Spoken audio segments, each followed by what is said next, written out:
here we are with at least 3/4 of the winning team from tonight. We beat the New York Knights. I'd just like to pan over here real quick to our motivation for the evening.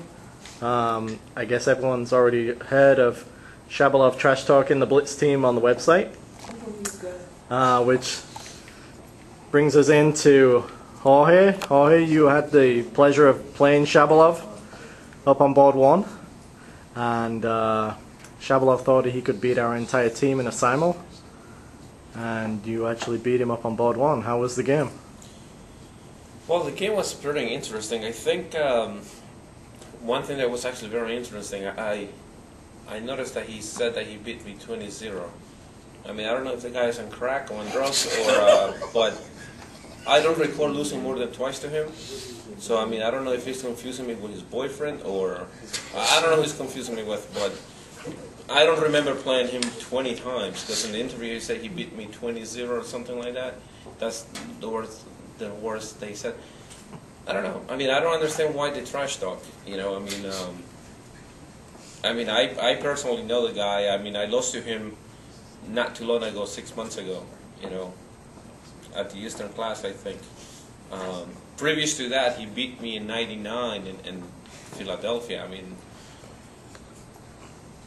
I really would love to see the 20 games that he beat me. I mean, it'll be really rewarding. Sure. As for your game, you followed a fairly topical line. Interesting Knight Sacrifice that's been played recently in some big level chess. Had you looked at that game before the match? Well, this game was first played by Topolov, which I think it was an amazing game when he first tried it against Krasik and chorus. And you know, just like any other sacrifice, I think the first time it's played, everybody goes over the game. I think the game created a lot of interest, not only because it was a very interesting sacrifice, but nowadays the Bishop H4 and the Moscow and the Semislav is one of the most popular lines at the top level.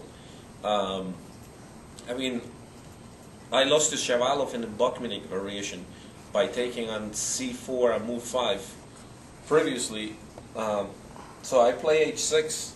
I mean, of course, I need a line. I mean, yeah. I mean, a lot of these lines are very straightforward. Was his Queen C2 an improvement over Bishop G4 that had been played previously? Well, I think the lines are very complex. I mean, it's really hard to. I mean, I don't think because I won this game it means that the way I played is the correct way. I think at one point when he played Queen F7 check, he missed Knight F5, which is very scary. I mean, these lines are very complex. I mean, it is very possible for you to actually go home and think that you played a good game, and maybe a month later you face somebody else at the same line in the same variation and they find an improvement, and then you realize that you're dead lost, which just happened to me like a week and a half ago against a game against Justin Sarker, where he found a very beautiful novelty and I got made it in 18 moves. Right. You know?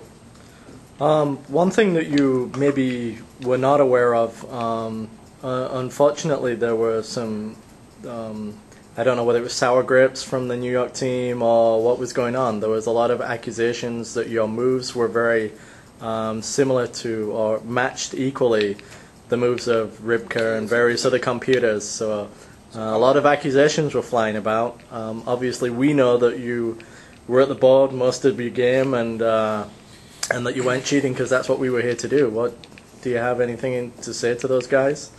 Yeah, absolutely. I mean, first of all, I think is, I mean, whoever made the comment, I guess Shmelov was one of them.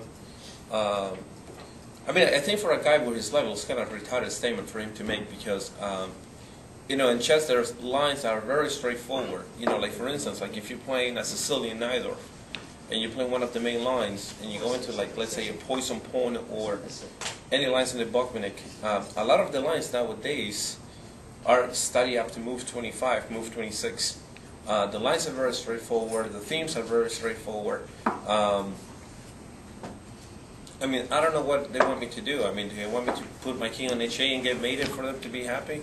I don't know.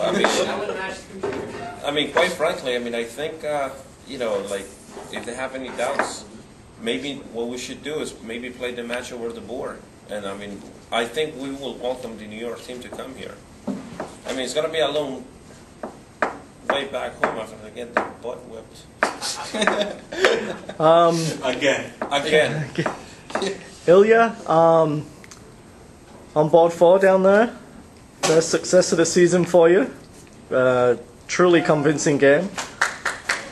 Very crucial to the overall win of the match. How did it feel to be back on the team full time? Yeah, well, you know, last year I didn't have to play much because Krasik the Bear was ripping everybody apart, and I was happy to just be a cheerleader and cheer him on and the rest of the team.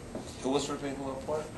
Chris. Oh, Chris. Oh. And as a matter of fact, I want to mention that he beat Shmelov in a very nice game with Black and Foxwoods in the very first round. Yeah. So that, you know, that made the Shmelov's coming about this time even more funny in my opinion. But yeah, so last year I was a spectator, so it was good to get a win.